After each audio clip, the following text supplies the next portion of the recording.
Nunca pensé que alguien podría beneficiarse de fingir que estoy muerto, hasta que mi propia familia lo hizo.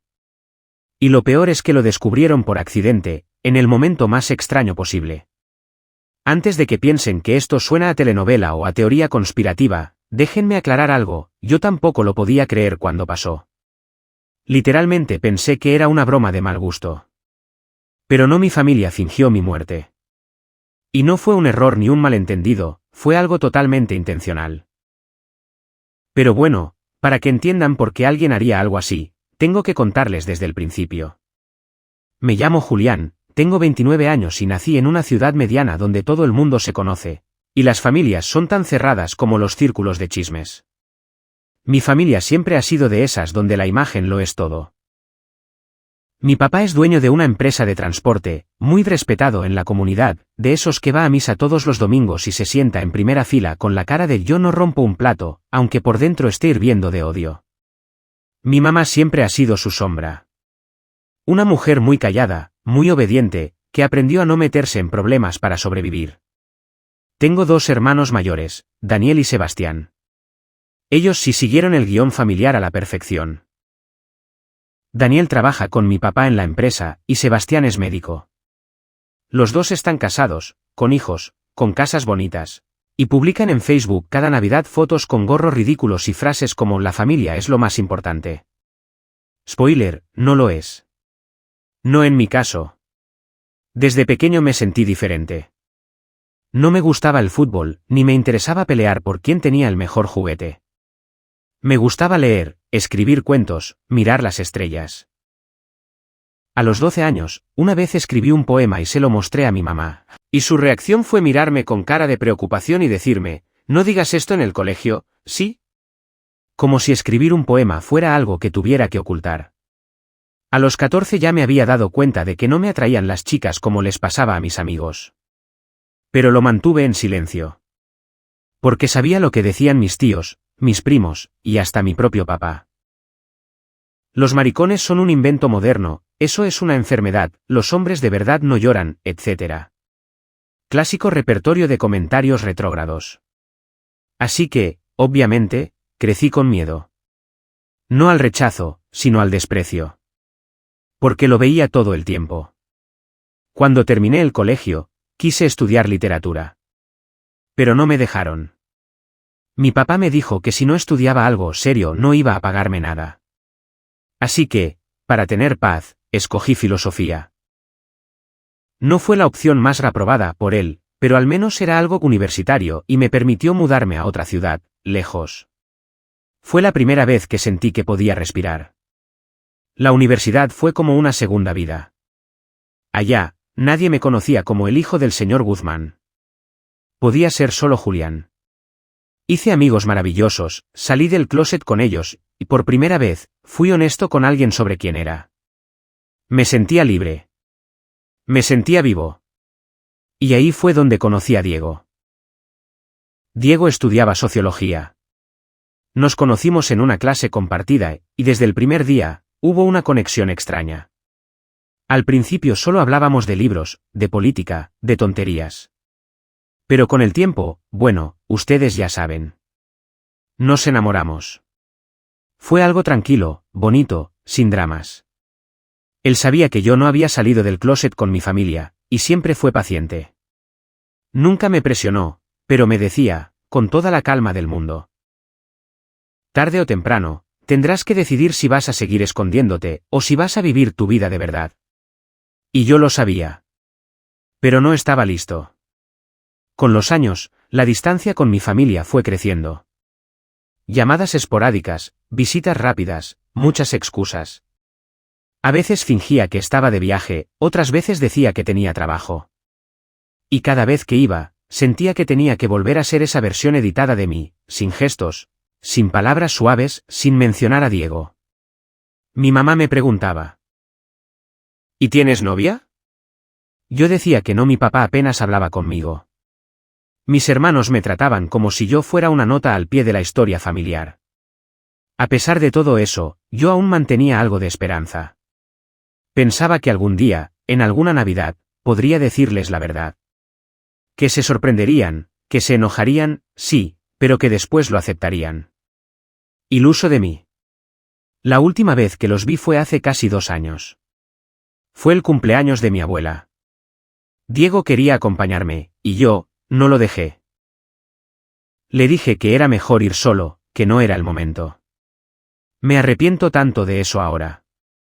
En esa reunión, uno de mis primos hizo un comentario de mierda, como siempre, y me preguntó, en tono burlón, ¿y vos cuándo te vas a casar con una mujer de verdad? Yo me reí, medio incómodo, e intenté ignorarlo. Pero mi papá me miró serio y dijo, «Este no es de esos, ¿cierto?» Ahí me congelé. La forma en que lo dijo. El tono. La mirada. Era una amenaza disfrazada de pregunta. Y yo, como un cobarde, solo bajé la cabeza y cambié de tema. Me odié tanto en ese momento. Sentí que me estaba traicionando a mí mismo, pero no sabía cómo enfrentar ese muro de prejuicios. Después de eso, corté contacto por un tiempo. Dejé de responder mensajes, ignoré llamadas, y me enfoqué en mi vida con Diego. Pensé que, tal vez, ese silencio ayudaría a que me extrañaran o que entendieran algo. Pero no. Nada de eso pasó. Y entonces, un día, el teléfono sonó. Era Carolina, mi prima. Siempre fue diferente. Estudió arte, vivió en otro país un tiempo, y nunca encajó del todo con la familia. Siempre fue amable conmigo. Hablábamos de vez en cuando por redes. Pero esa llamada fue rara. Julián, ¿estás bien? Sí, ¿por qué? Es que, no sé cómo decirte esto. Fui a una reunión familiar, y dijeron que tú habías muerto.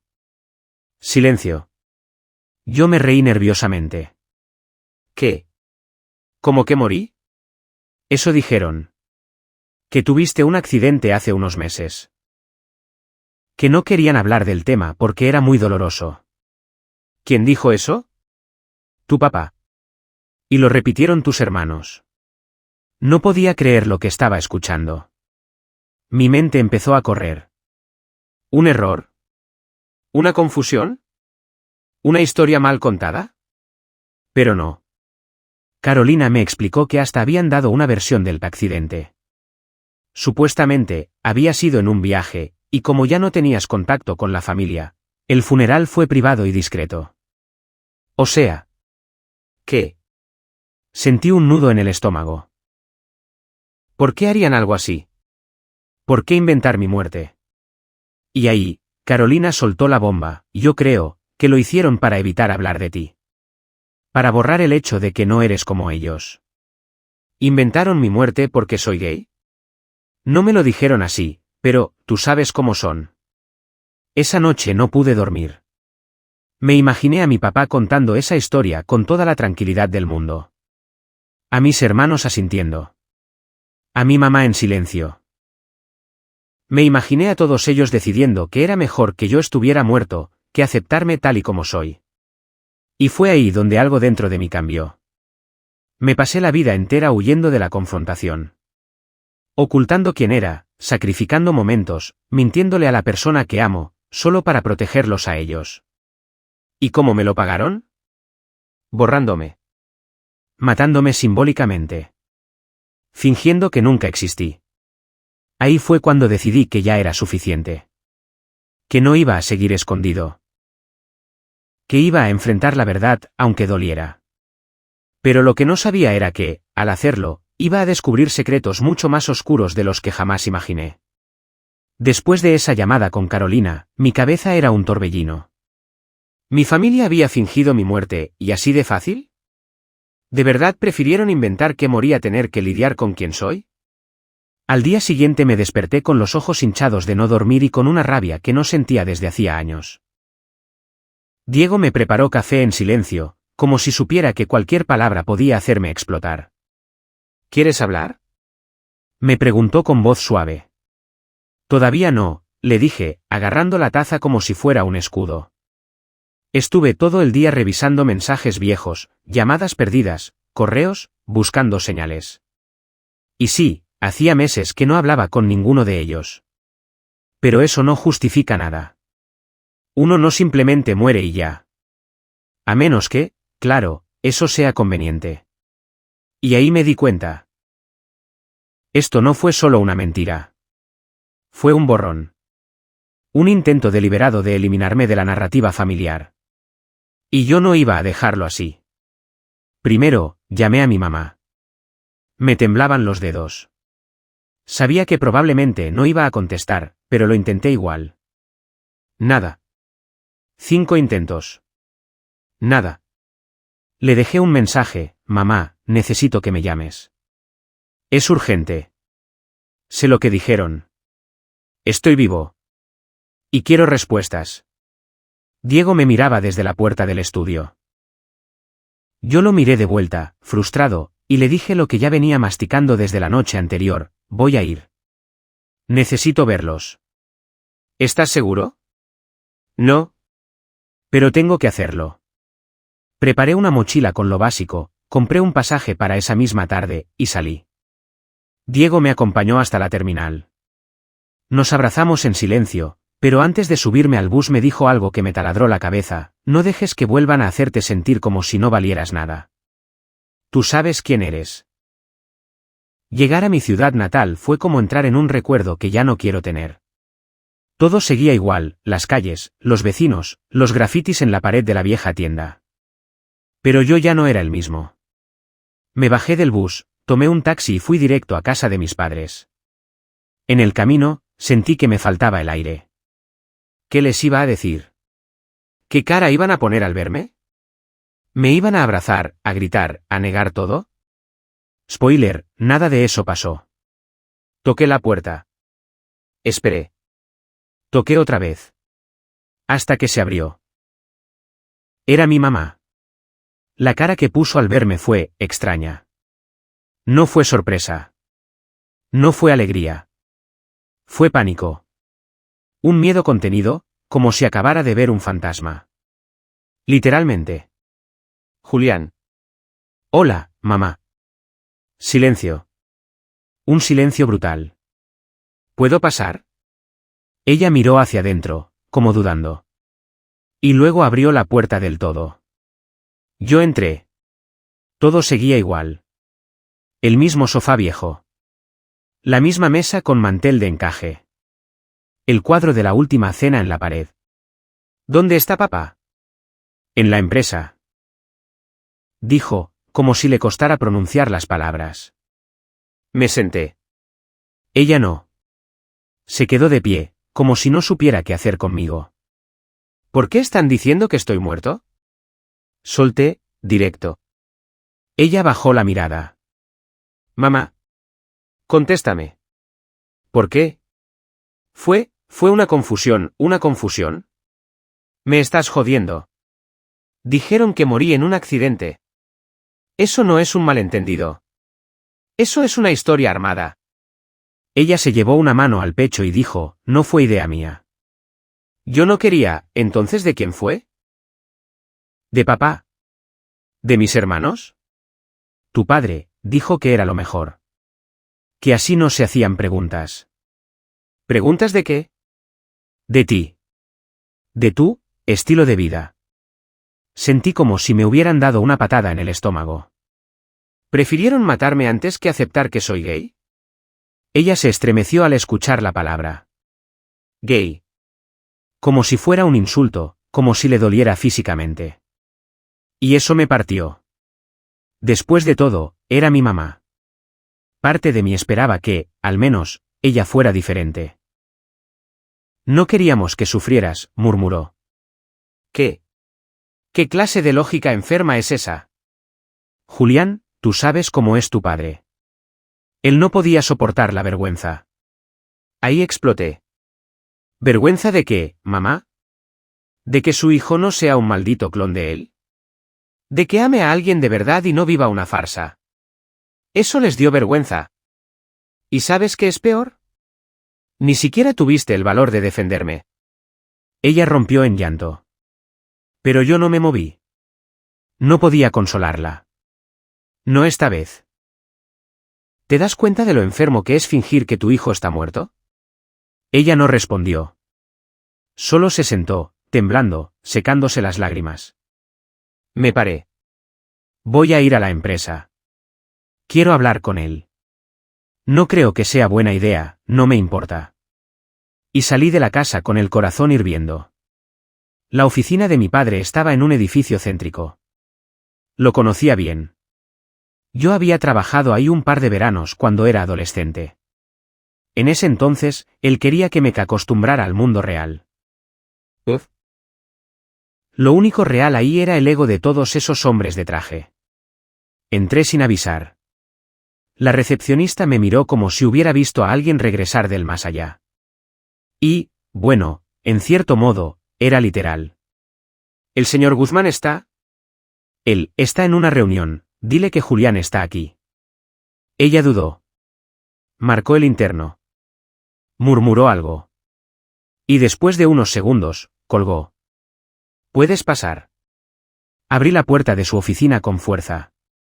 Estaba ahí, sentado, con su traje gris, viendo unos papeles. Me miró.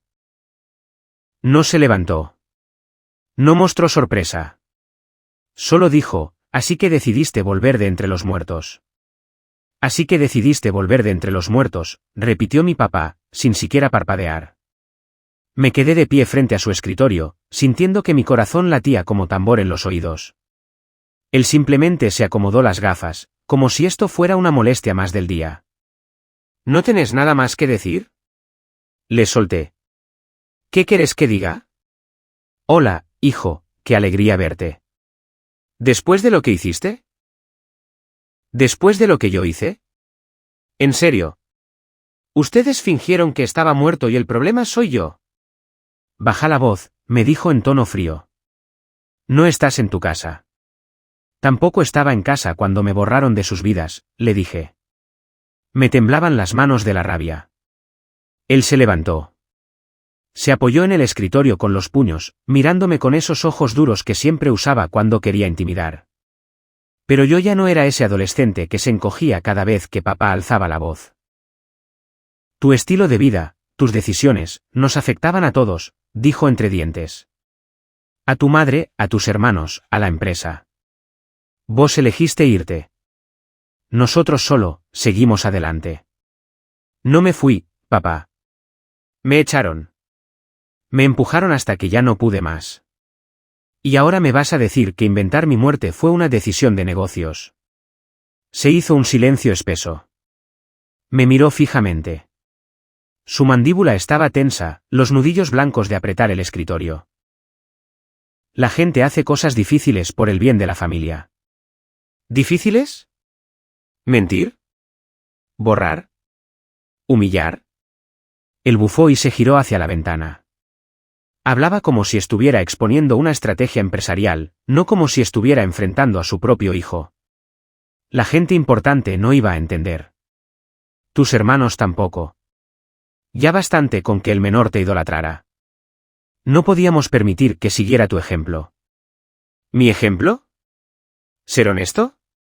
¿Ser feliz? Se giró, molesto. Tu ejemplo de vivir como si las reglas no te importaran. De querer que todos se adapten a vos. No funciona así. ¿Y fingir una muerte sí funciona? El silencio lo dijo todo. Y ahí fue cuando solté la bomba, voy a contarle la verdad a todos. A la familia. A la empresa.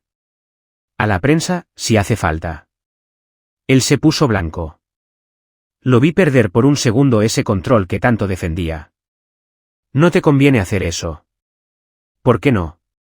¿Qué vas a hacer? ¿Matarme de verdad esta vez? Nos quedamos midiendo en silencio.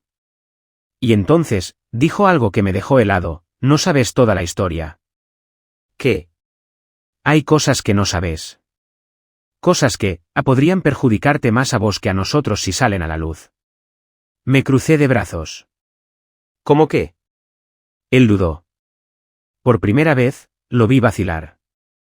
¿Te acordás de la empresa que abrimos en tu nombre, antes de que te fueras? Sí. ¿Qué tiene que ver eso? No estaba limpia. Sentí que me bajaba la presión. ¿Qué estás diciendo? Fue un movimiento para proteger ciertos fondos. Usaron tu nombre porque no había riesgos legales para vos en ese momento. Sos el titular. Si eso se investiga, vos quedás expuesto. Tuve que sentarme. ¿Estás diciendo que hay una empresa a mi nombre usada para lavar dinero, y que si hablo, yo voy preso? Él no contestó. ¿Es eso? ¿Es eso? Todo fue por protegerte, dijo con voz grave. Pero si arruinas esto, nadie va a escucharte. Solo van a ver lo que está en los papeles. Me están chantajeando con eso. Encima de que me mataron en vida. Él no respondió. Caminó hacia la puerta. Te sugiero que pienses bien tus próximos pasos, Julián. Ya estás aquí. Podríamos arreglar las cosas, si cooperas. Me puse de pie, con un fuego en el pecho que no sentía desde que me fui de esa casa años atrás. No voy a cooperar. No después de esto. Salí de la oficina sin mirar atrás. Volví a la casa de mi madre esa noche.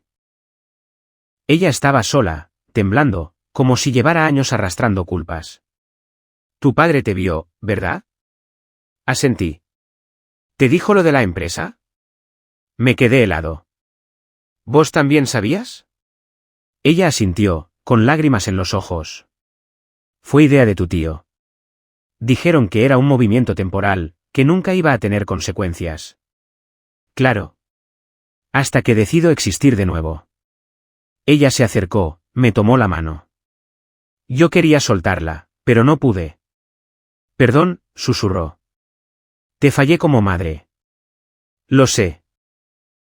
Y ahí, por primera vez en todo ese infierno, la rabia se mezcló con tristeza. Porque sí, me falló. Pero también era evidente que la habían manipulado. Que había callado por miedo, por presión, por años de obedecer sin cuestionar. ¿Y mis hermanos? Pregunté. Ellos creen que moriste. De verdad. No saben nada de la empresa. Solo les dijeron que tuviste un accidente en otro país. ¿Y nunca sospecharon? No les permitimos buscarte. Les bloqueamos el acceso a tus redes. Les dijimos que era mejor dejarte descansar en paz. Me llevé las manos a la cara. Era una locura.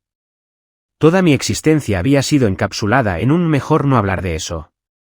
Y entonces lo decidí. Voy a hablar con ellos. Con cada uno. Les voy a decir que estoy vivo. Ella me miró con pánico. Por favor, hacelo con cuidado. Uno de ellos está por casarse. El otro tiene una beca en Europa. No los destruyas, ¿destruirlos? ¿Yo? A mí me destruyeron. Decidí empezar con el menor de mis hermanos.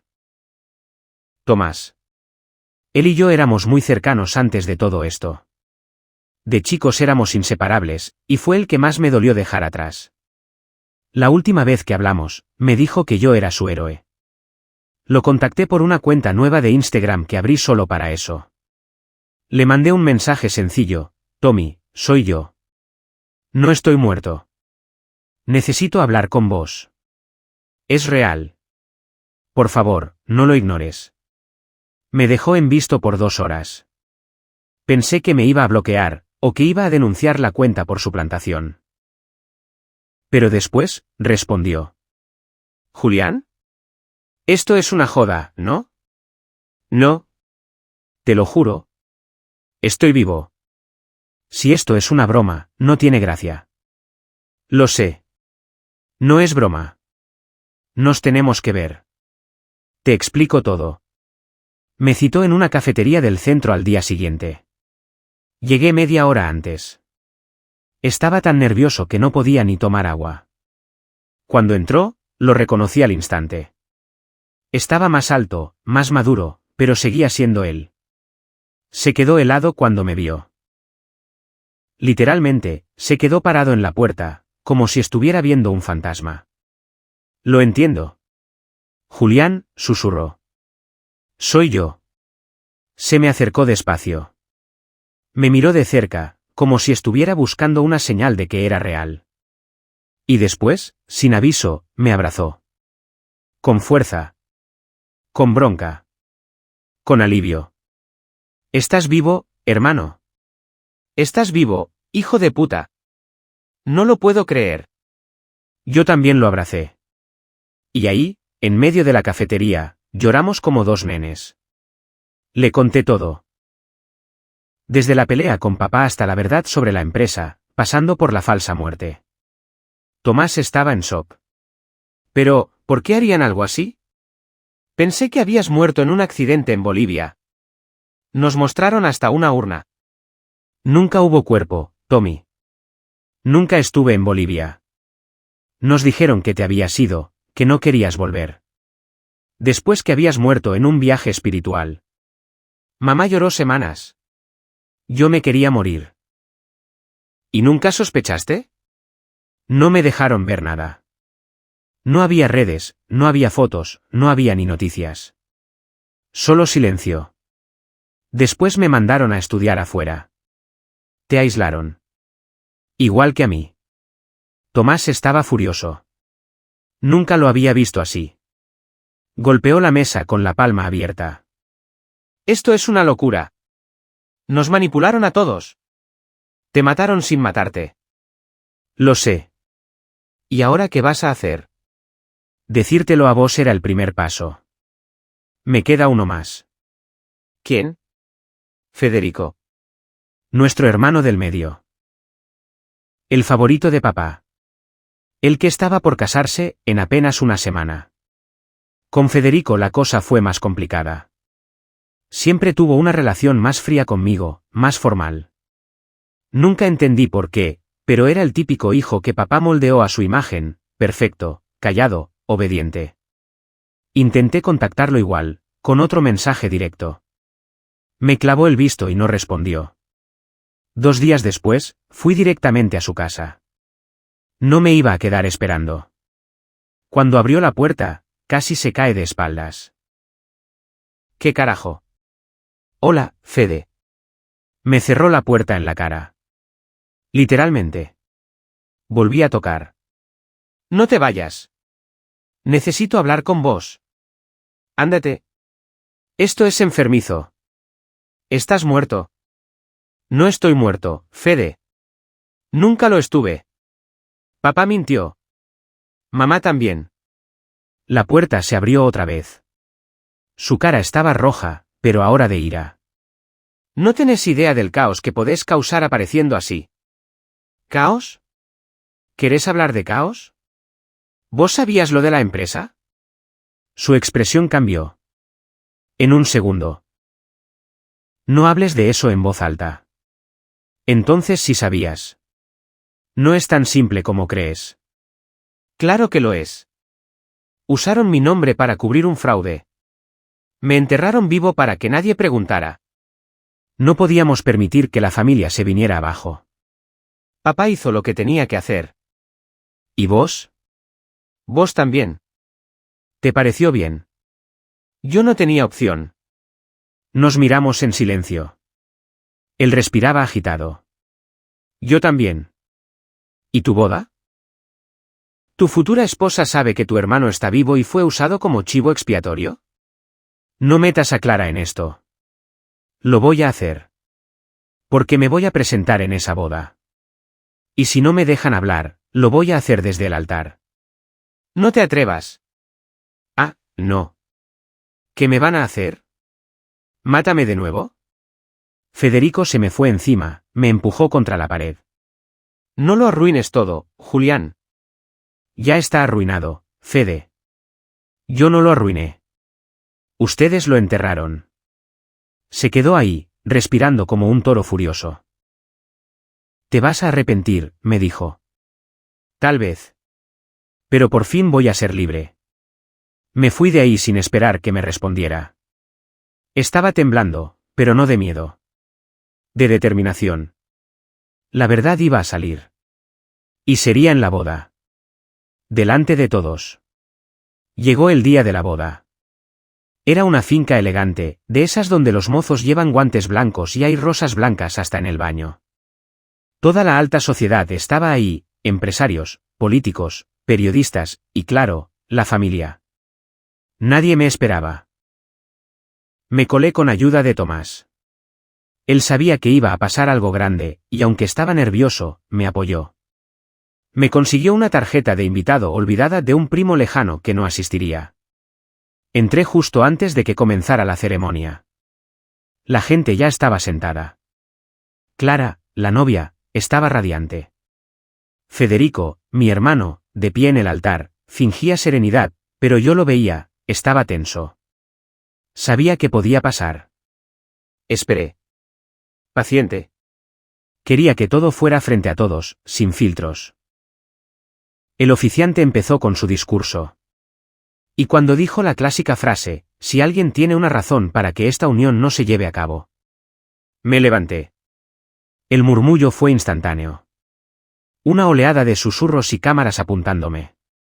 Sí, dije, claro y firme. Yo tengo algo que decir. Federico me vio. Clara también. Ella frunció el ceño, confundida. Mi nombre es Julián, y soy el hermano de Federico. Y, por cierto, no estoy muerto. Explosión total. Se escucharon gritos, una mujer se desmayó, un señor dejó caer una copa. Federico bajó del altar como si estuviera viendo un demonio. Clara dio un paso atrás. ¿Esto es una broma?, preguntó ella. No. Ojalá lo fuera. El oficiante intentó calmar a la gente. Nadie lo escuchaba. Yo tomé el micrófono del DJ, sin pedir permiso. A todos los presentes, quizás recuerden que hace unos años falleció el hijo mayor de esta familia. Hubo una ceremonia privada, una urna, pero todo fue una mentira. Me aislaron. Me silenciaron. Me hicieron desaparecer. La gente murmuraba. Algunos grababan. Otros se tapaban la boca, boquiabiertos. ¿Y saben por qué lo hicieron? Seguí. Porque me usaron para encubrir un fraude empresarial. Pusieron una compañía fantasma a mi nombre, desviaron fondos, y después simularon mi muerte para que nadie pudiera preguntarme nada. Así de simple. Así de retorcido. Federico se me acercó, furioso. Basta. Esto no es el lugar. ¿No? ¿Y cuál es? ¿La tumba que inventaron para mí? Él intentó quitarme el micrófono. Tomás apareció y lo empujó. Déjalo hablar. Clara estaba llorando. Se giró hacia Federico. ¿Es cierto esto? Él no respondió. Trató de mantener la compostura, pero ya era tarde. Es cierto, Fede. Es más complicado que eso. Ella lo abofeteó. Fuerte. Todo este tiempo. Tu hermano está vivo y me lo ocultaste. Fingieron una muerte. Federico intentó acercarse, pero ella retrocedió. No me toques. No te conozco. Y se fue. Frente a todos. Caminó por el pasillo con la cabeza en alto, mientras el caos estallaba detrás. Yo me quedé ahí, con el micrófono en la mano, temblando. Pero libre. Por primera vez en años, era dueño de mi voz. Después, claro, todo fue una locura. Vinieron reporteros, familiares, abogados. La boda no se celebró. Federico intentó controlar la narrativa, pero ya era tarde. Varias personas habían grabado mi discurso. En cuestión de horas estaba en Twitter, en TikTok, en todos lados. El hermano muerto que apareció en la boda y contó una estafa familiar. Boom. Viral. Nunca pensé que algún día diría esto, pero, fingir mi muerte fue lo mejor y lo peor que me pasó. Después de la boda, todo explotó en los medios. El escándalo llegó a los canales nacionales. Hubo investigaciones, titulares como El hijo desaparecido que desenmascaró a una familia poderosa, y hasta un documental pendiente en Netflix, no es broma, me llamaron para entrevistas.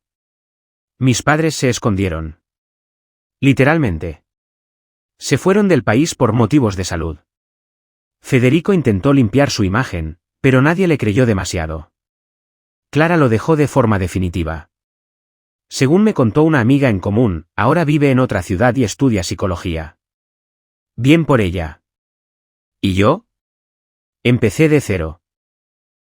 Cambié de nombre legalmente, pero no para ocultarme, sino para elegirlo yo, por primera vez. Fui a terapia, retomé estudios que había dejado, y escribí un libro contando todo. No por venganza, sino porque necesitaba sacarlo de adentro. Tomás y yo nos volvimos más unidos que nunca. Comemos juntos una vez por semana, y hablamos de cosas normales, sin secretos. Él fue mi ancla en todo esto. Lo más loco es que, ahora que todo se sabe, no siento odio. Siento alivio. Por fin soy real. Vivo. Presente. No soy el fantasma que ellos inventaron. Y si alguna vez alguien te hace sentir que tu voz no vale, recuerda esto, incluso los muertos pueden volver, y decir su verdad.